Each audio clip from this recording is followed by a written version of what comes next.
이번 시간에도 제가 꾸준히 부자에 관한 책들을 기억 남는 것들을 하나씩 끄집어 와서 재밌는 내용 위주로 해갖고 설명을 드리려고 오늘도 하나 준비해 왔는데, 이 책들을 제가 많이 읽으면서 이제 또 시간이 몇 년 지나니까 기억이 또 가물가물하고 다시 들춰보면서 중요한 것들이라든지 기억 남는 것들 이렇게 되새겨 보고 소개시켜 드릴 것들 좀 강조해서 설명을 드리고 싶은데요.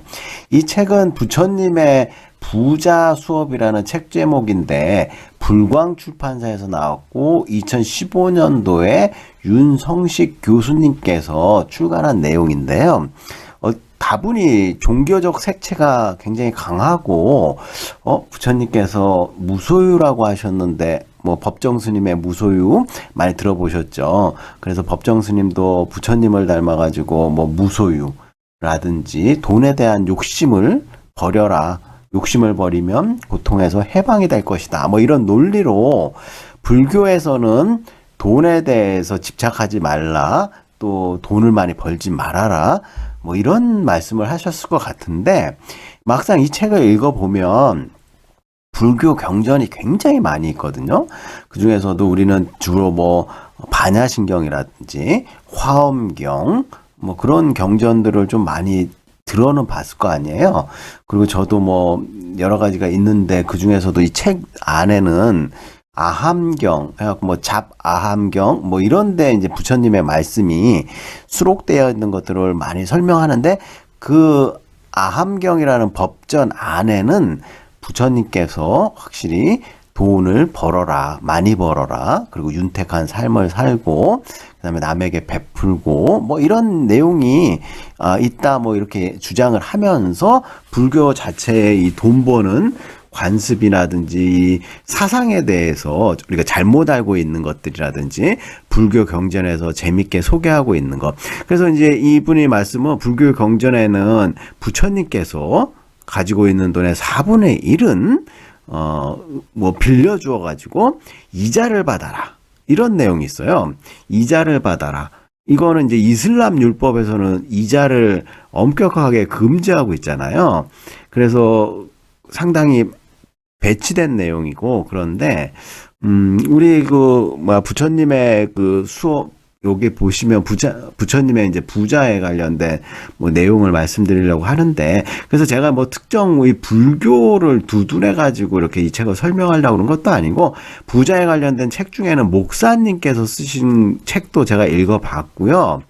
그 다음에 신학대학의 교수님께서 쓰신 불교 청빈한 신자, 불교가 아니라 청빈한 기독교 신자에 관련된 신학대학 교수님께서 쓰신 책도 읽어보고 종교적 관점에서 이렇게 기술한 내용들을 좀 보고 그랬는데, 기독교에서는 이제 돈을 많이 벌어야 되냐, 아니면 청빈하게 살아야 되느냐, 궁율이 이제 살아야 되냐, 여러 가지 내용들에 대해서 이제 그 논란의 여지가 좀 있고요.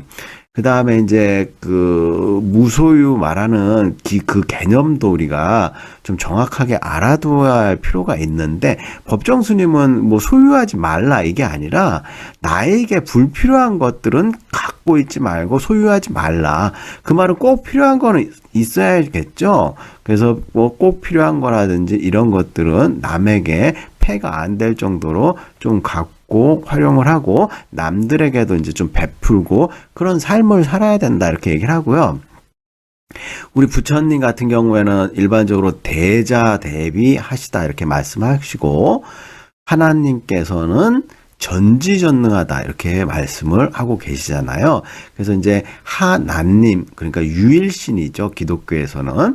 근데 불교에서는 그 밑에 신들도 굉장히 많이 있죠. 무슨 관세음 보살부터 시작해가지고 미륵보살, 그리고 다양한 셀 수 없을 정도로 천상계의 신들도 있고, 신들도 레벨이 있고 위치가 다르고 이렇게 하고 있는데, 이제 다신교 비슷한데, 근데 이제 부처님 말씀으로는 다 허상이기 때문에 이 허상에 대해서 이렇게 너무 집착하고 따르고 할 필요가 없다 이렇게 말씀하신 걸로 제가 이해를 하고 있고요. 그럼에도 불구하고 불교라든지 이런 데서는 불상 누가 제일 크고 높게 짓는지 막 경쟁을 하잖아요. 미얀마 뭐 불교 국가라든지 베트남 뭐 이런 데 가보면은 불상을 크게 지으려고 엄청나게 노력을 하고 있고, 우리나라에서도 이제 불상을 뭐 크게 짓고 절을 크게 지으려고 굉장히 크게 이제 노력을 하고 있는데, 정작 부처님은 그런 거 중요하지 않다고 그렇게 말씀하셨음에도 불구하고 인간의 해석으로 인간이 자기가만 보고 싶은 거, 자기만 느끼고 싶은 거, 일단은 자기 만족에 의해서 이렇게 종교를 섬기는 경우가 많은데, 부처님이든 하나님이든 뭐 이슬람교도든 그 공통된 하나의 그 목표와 말씀하신 게 있거든요. 내 이웃을 사랑하라. 내 주변을 사랑하라. 그쵸? 동료를 사랑하고 뭐 주변을 사랑하라 이렇게 얘기했는데, 그거를 그렇게 안 지키고 전쟁을 일으키고 남의 걸 뺏고 약탈하고 이런 것들은 이제 나중에 뭐 다 대가를 치르겠죠. 그래서 이제 약간 이 부자의 수업은 여러 가지 종교적 관점이 있는데, 윤성식 교수님께서는 돈교라고 해갖고 요즘에 이제 돈을 추종하는 종교 집단, 그래갖고 오로지 돈만 있으면 다 된다. 돈교. 돈교에는 돈 바이러스가 감염된 사람들이 모여갖고 돈교를 이루고, 이것들이 이제 천민 자본주의를 형성하고 모든 것들을 돈으로만 판단하려고 한다. 이 돈으로 판단하는 거는 뭐 예나 지금이나 뭐 사람을 돈이 없으면 우리가 이제 일단은 뭐 궁색하고 남들한테 무시당할 확률이 높고, 그 다음에 또 돈이 있는 사람들은 돈을 조금이라도 더 벌려고, 그리고 사람을 판단할 때 돈이 많냐 적냐로만 판단하는 사람들이 있어요. 근데 이거는 많이 배우건 적게 배우건 내가 돈이 많건 내가 돈이 적건 간에 상관없이 돈으로만 게 사람을 평가하고, 그 다음에 그런 사람, 돈 있는 사람들과 어울리려고 하고, 나도 그 위치에서 그만큼의 돈을 갖고 뭐 이렇게 자랑을 해야겠다, 뭐 이렇게 생각하는 사람도 있는데, 하여간 이 부처님의 부자 수업에 우리가 상식을 깨는 거는, 부처님도 돈을 벌고 윤택한 삶을 살라고 이렇게 경전에서 말씀했다는 거를 이 교수님께서 이렇게 설명을 해 주시고 있고요. 이 부자 수업, 부처님의 부자 수업의 미덕은 돈에 대해 진지하게 성찰해 볼 수 있는 계기를 마련해 주었다. 그래서 제가 예스24의 책 소개와 목차를 중심으로 이게 핵심 위주에 대해서 또 간략하게 설명을 드리고요. 부처님께서 소득의 4분의 1은 남에게 빌려주어 이자를 창출하라, 이런 내용이 막 경전에 있었다고 하네요. 그리고 이제 정직하게 돈과 욕망의 속성을 직시하며 정신과 물질의 균형 속에서 윤택하고 자유로움을 살 수 있도록 안내해주는 책이 이 책이다, 이렇게 얘기를 하고 있고, 특히 뒷부분에는 돈을 많이 벌고 그러면 사회적 기여와 노블리스 오블리주의 실천 뭐 이런 것들이 중요하다, 이렇게 말씀을 하고 있고요. 가난의 대물림을 끊기 위해서라도 돈에 대해 가장 많이 공부해야 된다. 가난하면 가난할수록 돈 공부, 그 다음에 꼭 돈 공부 아니더라도 가난하면요 뭐 이것저것 많은 걸 다 공부를 하고 손에서 책을 손에서 안 놔야죠. 그 길만이 가난의 대물림을 끊는 길이다, 저는 이렇게 생각하고 있고요.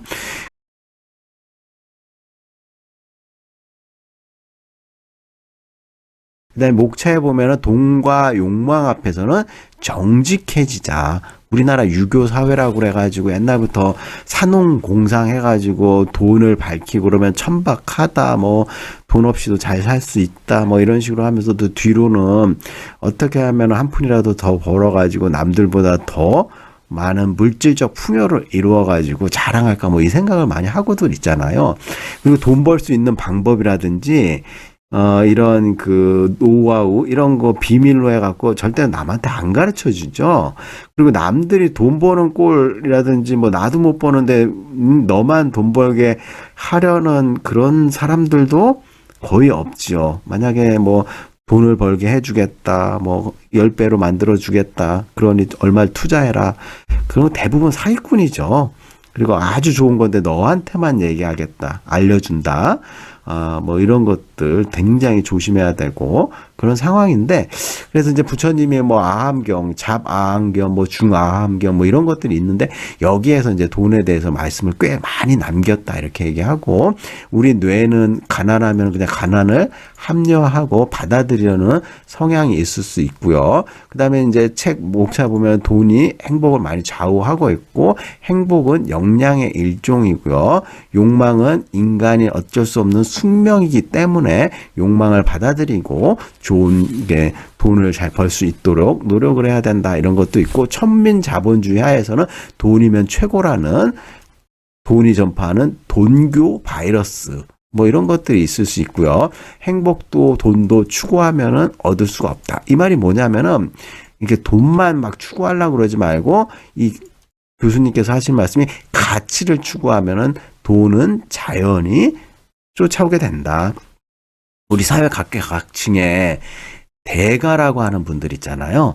이 대가분들 보면은 뭐 의상 디자이너라든지 뭐 컴퓨터라든지 만화가라든지 또 뭐가 있을까요? 작가라든지 이런 사람들 보면, 예술가들 보면은 이렇게 돈을 쫓는 것이 아니라 자기 한 일에 뭐 열심히 하다 보면 돈은 자연스럽게 따라왔다. 그 자기에 맞는 가치를 추구하면은 돈은 벌을 수 있다 이렇게 얘기하고요.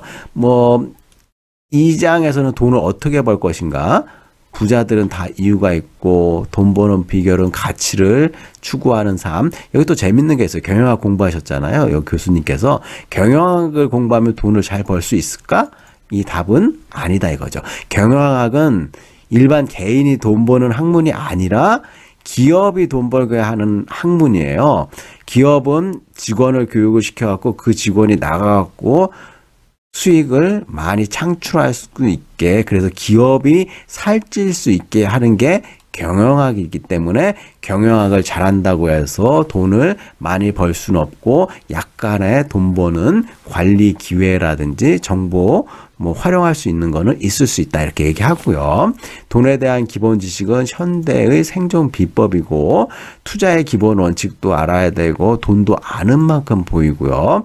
사업은 남의 돈으로 하라. 이 말은 뭐냐면은, 사업할 때 그 사업 아이템이 유망하거나 뭐 이렇게 좀 비전이 있으면 투자를 많이 받잖아요.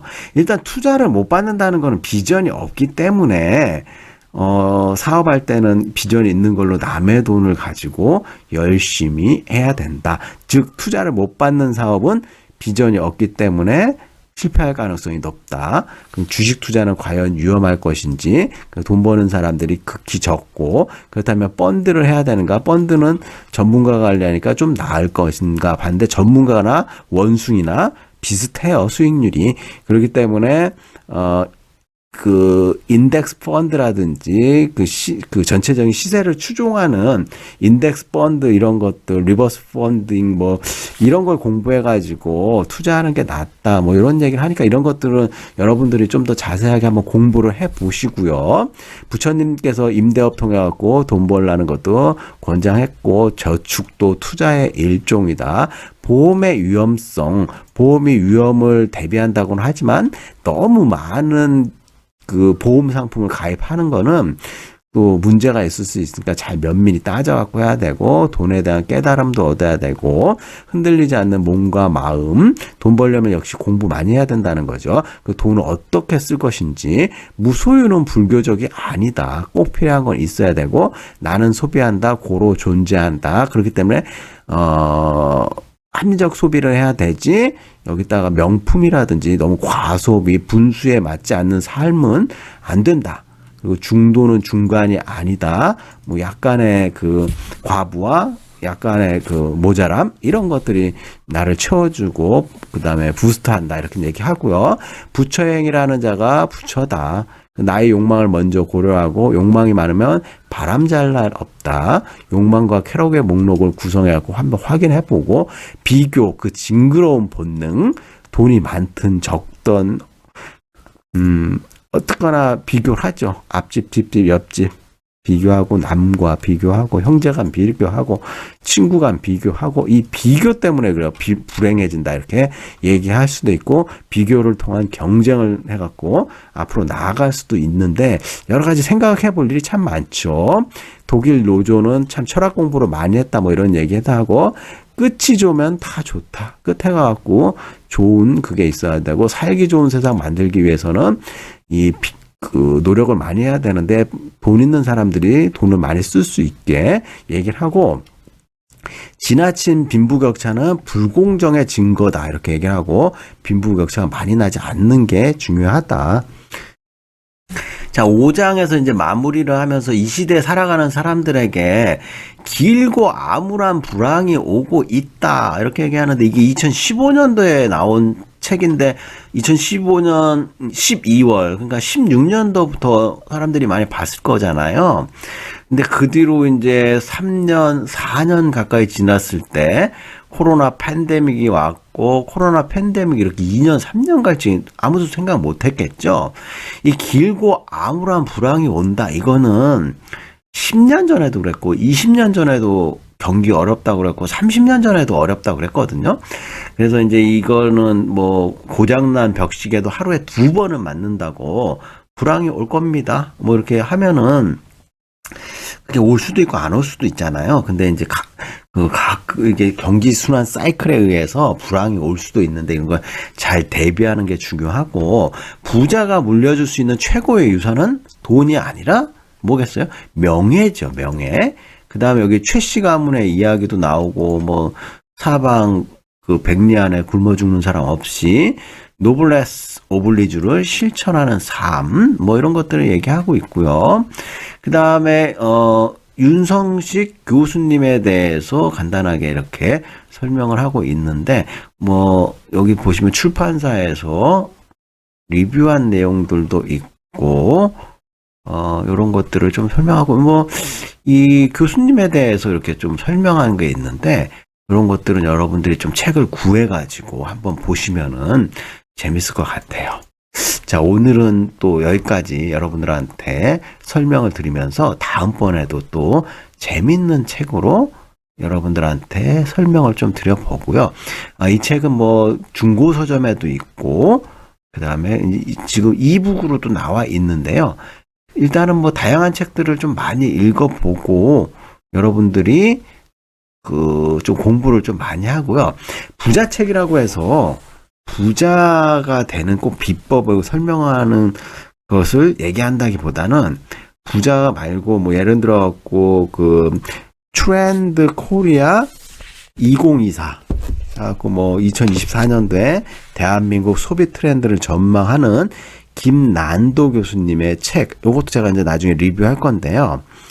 이 책이 꼭 부자라는 제목이 안 붙어 있어도 소비 트렌드를 알면 그 트렌드를 쫓아가면은 수익을 낼 수 있는 방향이라든지 분야가 나오겠죠. 그러면 그런 걸 통해 가지고 꼭 부자 책이 아니더라도 트렌드라든지 뭐 이런 거 예측을 통해 가지고 부자가 될 수 있는 기회를 얻을 수가 있다 얘기하고요. 마지막으로 또 여러분들한테 말씀드리고 싶은 거는 요즘에 그 부산 엑스포 유치하려고 굉장히 노력을 많이 하고요. 그 11월 그 며칠이에요? 30일 날인가 결과가 나온다고 하는데 28일인가요? 정확한 날짜는 모르겠는데 지금 2023년 11월 말경에 그 부산 엑스포가 유치될지 안 될지 지금 사우디랑 치열한 경쟁을 하고 있는데 이스라엘과 팔레스타인 그 중동 지역의 전쟁이 일어나고 있고 그러면서 이제 서방하고 또 아랍 계열이라든지 아랍이라든지 뭐 사우디 뭐 이런 전부 다 분위기가 횡행하잖아요. 그래서 이런 전쟁이 오히려 좀 우리나라에는 좀 유리하게 그 부산 그 엑스포 유치하는 데는 작용할 거라고 저는 생각을 하고 있고요. 만약에 부산 엑스포를 뭐 유치한다고 발표가 딱 나는 순간에 부산 시민들도 그러고 대한민국의 굉장히 경사잖아요. 근데 돈 버는 관점에서 생각하면은 예를 들어 갖고 어떤 주식이 뛸 것인지 미리 예측을 해갖고 아주 조금씩 사놓는다든지 뭐 그렇고 뭐 이런 거를 이제 테마주라고 하는데 테마주가 이제 주식에서 굉장히 많이 오르기도 하지만 떨어지기도 많이 떨어지고 뭐 그래갖고 굉장히 위험하죠. 그래서 재미로 그냥 조금 했다가 큰 욕심 안 부리고 팔고 이러면은 좀 재밌을 것 같고 그다음에 이제 전쟁이 일어나면은 전쟁의 그 참혹한 잔상 때문에 그 참 부상한 사람들이 좀 많이 생기고 막 그럼에도 불구하고 전쟁 관련 특수를 누리는 국가와 그다음 기업들이 있잖아요. 그런데 주가는 또 오르고 있어요. 그래서 우리나라에서도 뭐 방위산업체가 뭐 그런 거 있을 때마다 지금 뭐 수출액이 늘어날 것이다. 뭐 그래가지고 여러 가지 이제 그런 기업들의 이제 주가가 아마 또 많이 반영이 돼 있을 거예요. 그래서 선반영돼 가지고 이제 주가가 많이 올라가고 지금 투자하면은 또 위험할 수가 있죠. 그래서 이제 그런 것들을 미리 예측을 하고 그다음에 내년에 뭐 미국 그 트럼프하고 바이든하고 민주당 공화당 미국 대통령 선거가 있잖아요. 근데 이제 지금 현재로는 트럼프 그가 좀 유리하다는 입장이 있는데 만약에 트럼프가 당선이 되면 한반도에 미치는 영향은 어떻게 될 것이며 그다음에 정치 테마주잖아요. 그래서 이제 뭐 그런 관련된 주식들이 어떻게 움직일지 그런 것들을 좀 미리 예측을 한다면은 주식으로 최소한 조금 수익을 좀 낼 수 있는 방안이 있지 않을까 이렇게 생각하고 주식에 대해서는 이제 본인이 책임하에 열심히 공부를 해가지고 한번 돈 벌 수 있는 기회를 만들어 보도록 하는 게 중요하겠죠. 그래서 오늘은 제가 이제 부처님의 부자 수업을 막 설명을 하다 보니까 벌써 21분 30초 지나가고 있는데 이런 제가 이제 그 25분 단위로 이렇게 끊어갖고 이제 설명을 하면은 제 그 개인 수업 시간에도 이제 교양 영상으로 좀 설명할 수도 있고 학생들이 이제 딱딱한 수업만 하면 굉장히 지루하잖아요. 그래서 이런 것들을 이제 재밌게 좀 설명하고 새로운 관점이 있다라든지 이런 것들을 얘기해 주면은 좋겠다 생각이 들어가지고 설명을 드리는데 지금 쇼츠라든지 뭐 틱톡 이런 것 때문에 30초에서 1분 30초 안에 핵심을 위주로 하고 되게 짧게 가고 분초를 다투는 이제 그 시대로 접어들었는데 만약에 25분씩 제가 이렇게 설명을 하면 아마 여러분들도 굉장히 지루하게 생각하는 사람들도 많이 있고 또 집중이 또 잘 안 될 수가 있어요. 그래서 이런 교양 영상을 볼 때는 뭐 다른 거 하면서 그냥 한 귀를 흘려들으면서 보는 경우도 많이 있고 그래서 이제 뭔가 하나를 계속해서 집중한다는 거는 좀 어려운 세상이 됐고 짧은 시간 안에 이런 것들을 설명을 좀 핵심 위주로 하는데 그리고 이제 또 아마 뭐 부처님의 부자 수업은 저 말고도 다른 유튜버들이 굉장히 재밌게 설명한 사람들도 있을 거예요. 그런 영상들도 참고를 해 보시고 그 다음에 이제 텍스트북을 읽어주는 그 파일도 있으니까 유료로 구입해 갖고 보면은 좋을 것 같고요. 부처님 뿐만 아니라 이제 우리나라 사람들의 많은 사람들이 불교 같은 무교 신자들이 많다 그러네요. 그리고 우리나라는 특히 뭐 이렇게 외국하고 다르게 외국은 종교 전쟁을 많이 일으키잖아요. 유대교, 뭐 이슬람교, 기독교, 천주교 옛날부터 이제 종교 때문에 전쟁을 많이 했는데 우리나라는 이제 뭐 불교 신자, 기독교 신자, 천주교 신자 많음에도 불구하고 이 종교 때문에 이제 결혼하는 장벽 뭐 이런 것들 나중에는 뭐 이렇게 좀 개종도 쉽고 서로 뭐 이런 식으로 하잖아요.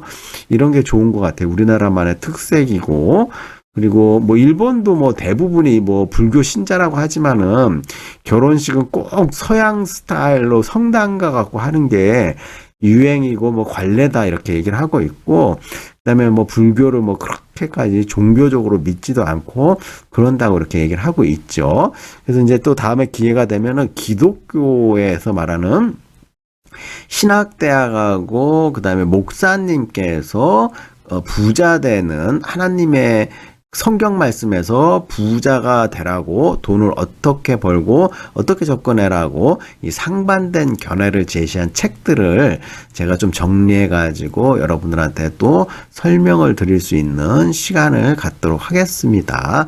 자, 거의 뭐 25분에 또 딱 맞췄네요. 자, 모두들 건강한 부자가 되기를 진심으로 바랍니다.